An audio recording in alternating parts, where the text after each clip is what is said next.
I think as a sort of basis, we'll look at what's happening in tea today, and then we can see how far we might shift from that. So a little resume on what we're doing today and how tea looks today. The top line there is tea production in the world.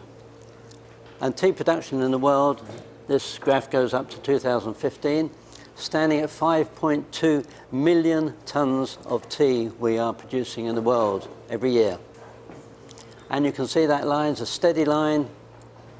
In not much more than 10 years, it's gone up from 3 million to 5.2 million, and currently stands at 5.6 million, and is confidently predicted to stand at 7.2 million tons by 2022.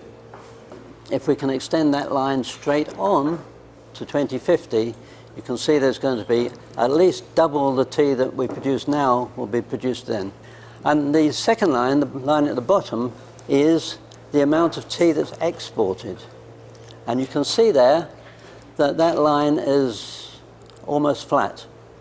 There's only a 17% increase, and the difference between the far end and this end is tea that's being consumed in the producer country.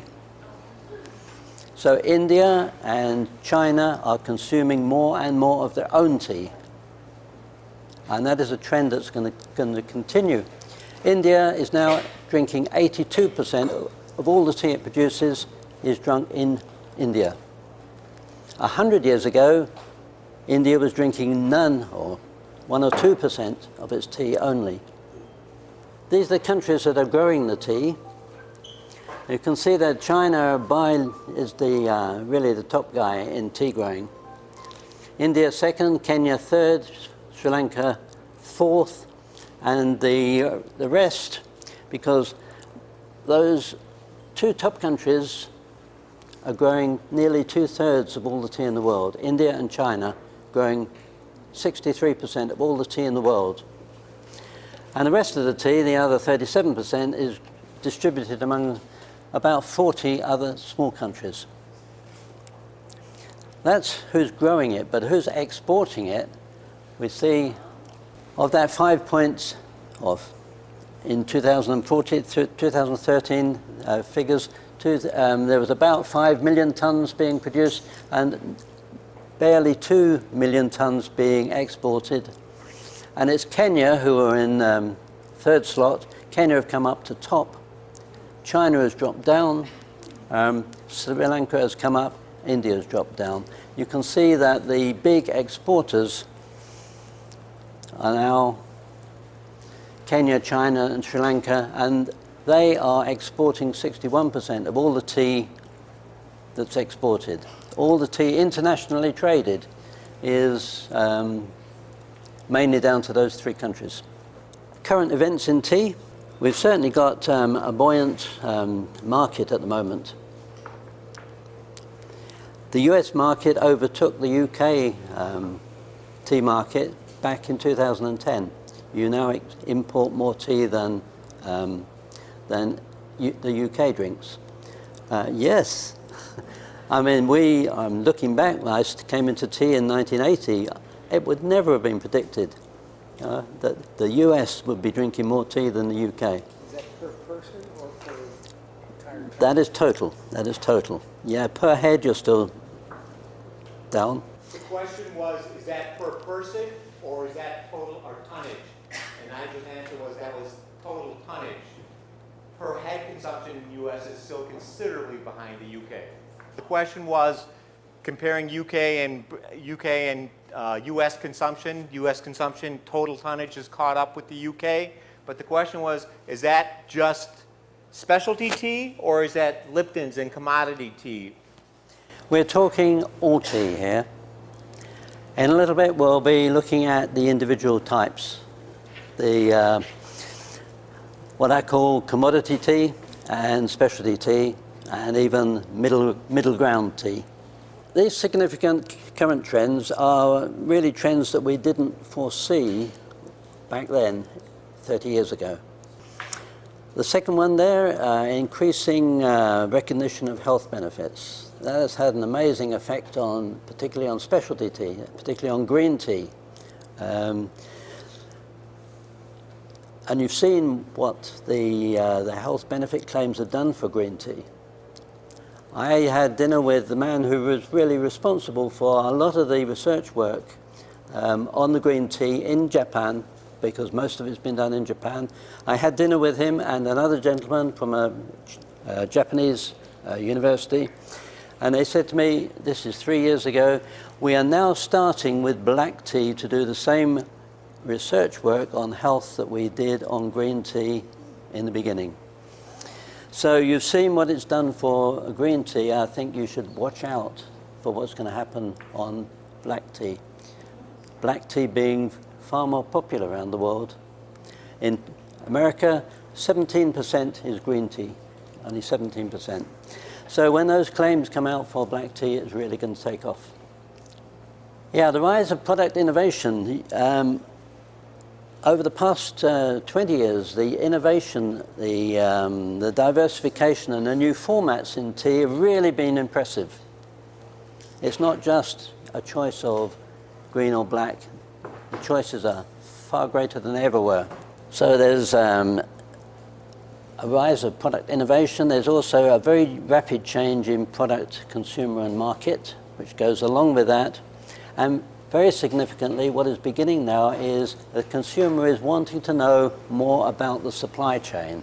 The supply chain is having to become more transparent. Now that is very good, but it also has some knock-on consequences for the tea producers. When someone comes looking in your factory, you've got to be up to standard.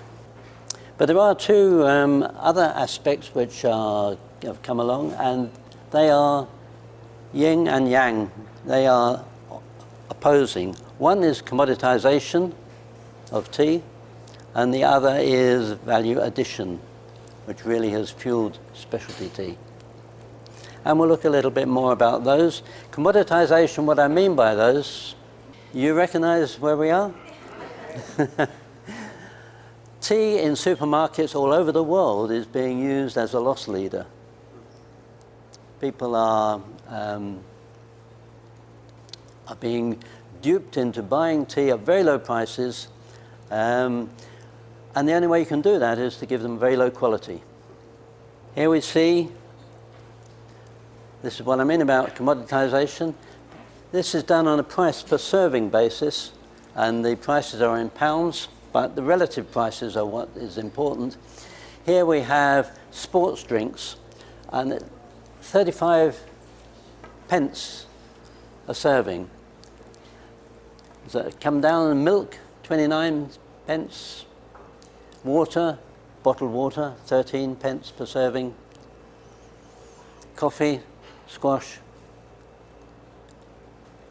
down 9 pence per serving. Tea at 3 pence per serving. These are typical prices. Squash? The question is, most people in the room won't know, and I get my hand up, what squash is. Squash. Second to right bar. Squash is concentrated juice that you, with sugar and flavorings and colorings that you add water to, and a ratio of about 1/10 of squash and 9/10 of water.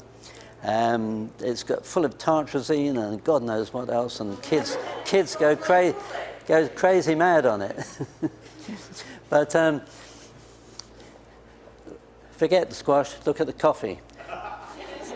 Tea is being offered per serving at a third of the price of typical coffee in a British supermarket. And that sort of price structure is similar to yours. Now, that's 3 pence, which is 2.5 cents per serving. And the loss leader in a British supermarket is Tesco, and the Tesco, their loss leader is down here at absolute dross in that packet. You know, this is just over 2 cents a serving. That is less than half a cent per serving. And when you open up a bag, you can see why. But people go in and they associate the word tea with that rubbish. Now, on the other side of the coin, we have specialty tea.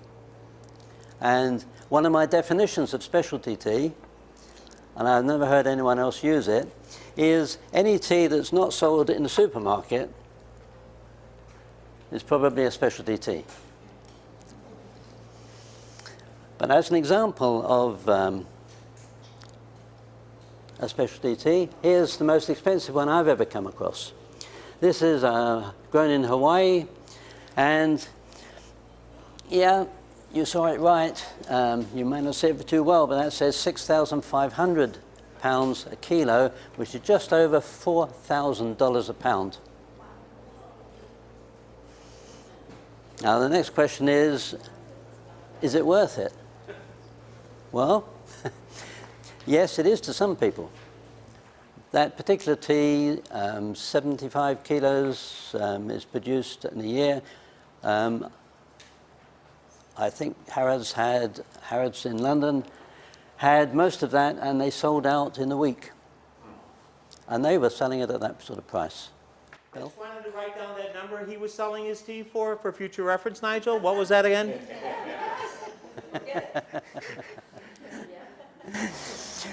My reaction to it is it's good if you can get away with it. Bill. But for some people, it's ticking all the boxes. You can see it's got a special origin, almost a unique origin in the Hawaiian cloud forest. It's got the right credentials, it's certified organic, it's an ecological husbandry, it's artisanal, it's hand-picked, handmade, sustainable. It's a new origin which always sells well. The supply is limited. You know, buy now or you'll never get it repeated. And it's high quality. And it's endorsed by Harrods. And all those things will sell a specialty tea. So commoditization on the one hand, specialty tea and really high prices on the other. Not all specialty teas, of course, but it is a tendency. And because of the ability to take a high price, that gives consumers in marginal countries, very high cost countries, it gives them a chance to grow tea away from the traditional areas.